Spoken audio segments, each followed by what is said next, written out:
cold up here for a thin-blooded person like myself, but I'm so glad I'm here. I'm so glad to see you, particularly all of you young people. Thank God for you young people. This is your world. Listen, first thing I want to do, I don't know what the papers up here have been telling you or what you've been seeing on TV and whatever. So what I'm going to do is just talk about 10 points, 10 things that have been in the press in Florida. And I'm going to try to explain them very quickly so that you get a picture of exactly what is going on, all right? First thing is, as you know, the victim was Trayvon Martin, who was killed February 28th by George Zimmerman, a 44-year-old itinerant so-called safety guard on a neighborhood watch program that was non-existent. A criminal. And he had also had problems with the police himself, yet he had a gun permit. Now, I see a lot of black, brown, and yellow faces out here, and red faces. Do you think any one of you, with any kind of altercation with any law enforcement, would be able to get a gun permit? No. Say again? No. Is this America or what? Yes. It's a miracle. No, it's apartheid, because he can and you can't. You got to understand that. This is supposed to be a democracy. Then why is apartheidism the going thing in America when it's supposed to be a democracy? Why is this man free? And he's a killer. Now, you also know the parents are Tracy Martin and Sabrina Fulton. You all know that, right? Yeah. Okay. Do you know that the lawyer is Brother Benjamin Crump?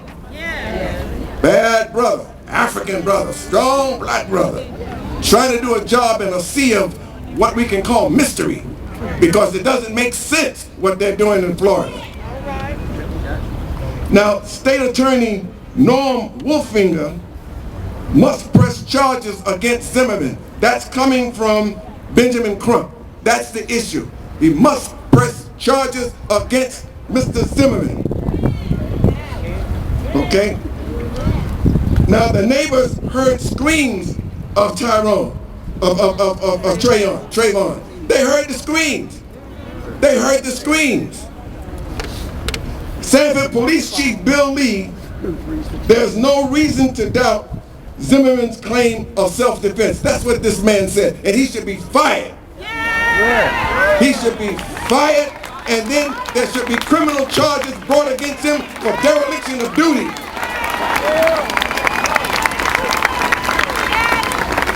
Now, you all know the stand ground law is the issue. Somebody else is going to come up here and talk about that from a legal standpoint, so I won't go into that, okay? Now, the U.S. Justice Department, FBI, Florida Governor Rick Scott are pledging resources, but they're all involved in this now. But they're only involved in it because people like you stood up and are standing up and are demanding justice. And that's the issue. And keep it going, please. No justice, no peace.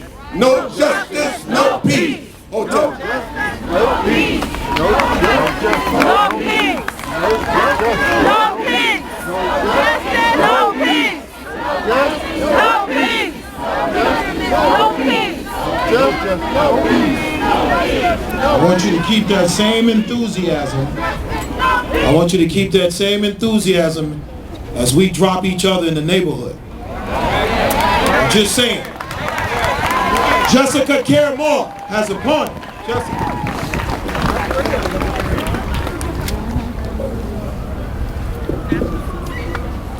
There has to be a safe place for boys.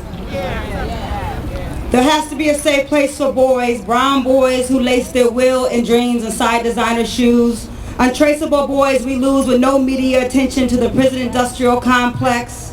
Rocking headphones to block out the reality. Weak, complex, beautiful boys. Sometimes it takes a head nod so you can truly see the God in me.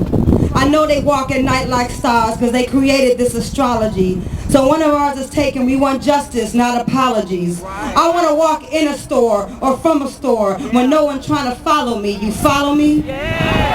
We birthed our babies unarmed, a war being raged against their existence at conception. Brilliant young kings in the making, searching for footing on a rich soil, wet cement, pulling them back into America's schizophrenic quicksand. This land with their veins deeply rooted inside southern trees, with stories passed down through hands covered in white cotton and sugar red dyed Skittles in their pockets. We die too easily for a whistle or a glance, driving while black, breathing. How do we protect them from the decay of history? Institutionalized racism, segregated, privatized classrooms. Mama Diallo's blood in these oceans. Mama Amina Baraka's daughter's heart in their teeth. Our city just lost Hassan Mausi Green and Joe Mayel Miller. 5 children in San Diego just lost their mama to senseless violence. They suck the cool out of black boys to sell their cars and shoes, then criminalize them for looking like their own ad campaign. A brother in a hoodie or saggy jeans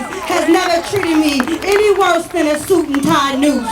Trayvon Martin is all of our sons, hoodie up and jeans low, old goon spirit and sometimes misdirected anger. But since when has this country pointed the gun in the right direction? The war against our sons and our daughters is unspoken, but always present. The tanks are invisible here. Sometimes violence is in the water. It becomes a part of our lives, what we drink. We the children of movements. We were not meant to be still. We extensions of the earth. We the future fathers of time. We the ones they could not kill. We the chosen. We the excellent athlete. The power suit, the fear, the pilot, the educator, our boys.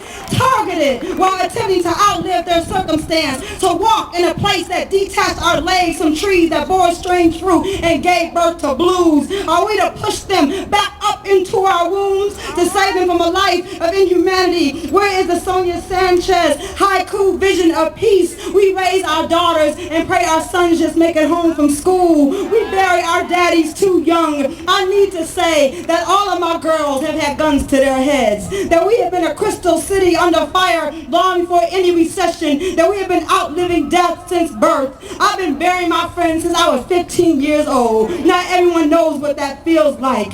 I watch these urban burial grounds eat my friends like lions. My brothers, men, striped tigers I love died here. It's the reason I'm afraid to raise my king here, and I wonder if I ever find my king here. I am a consummate Detroit widow, refusing to wear black, writing obituaries and poems. My 17-year-old niece, Kiara Coachman, beaten to death across the street from my high school neighborhood just months ago. Joy Road. I want to ride you up this street I walked to get to Cody High School, where there are no art installations and gentrification. Just invisible morning haiku I left on abandoned cardboard, take the liquor store windows. The same library corner I found Intozaki Shange on. This is the real Detroit, the new hipster Detroiters won't recognize. Sanford, Ramallah, Joy Road, Brooklyn, Detroit, Chicago. I see Trayvon in my son's face every morning. Sabrina Fulton is mourning. There has to be a city, a planet, a neighborhood, a block, a village, a farm, a solar system, a safe place for boys. Born with Maasai lean legs, deep brown eyes, Cherokee cheekbones, the son our president never had. Another displaced flag in his 17-year-old body. A stranger claiming a discovery, a victory over something you can never discover or win when your peace is in your peace. The beautiful, intangible geography of a black boy's life is difficult to navigate in the narrow, slanted view of American racism. Trayvon Martin refusing to run. In the aftershock of a post-racial lie, we will stand our ground. We will shake the earth like Shango. Awaken mothers who haven't slept since the 1400s in this country anyway. We will align ourselves with humanity. You can't keep killing us randomly. In the name of Malcolm, Martin, Emmett, Betty, Coretta, Harriet, Murley, mothers, Trayvon Martin will pilot the change. Trayvon soaring beyond his 17-year-old years. Trayvon is the defiant wind passing through. We must relocate our leaders inside 5-year-old warriors, hide pins and truth inside pigtails, so the struggle is always made new. Thank you.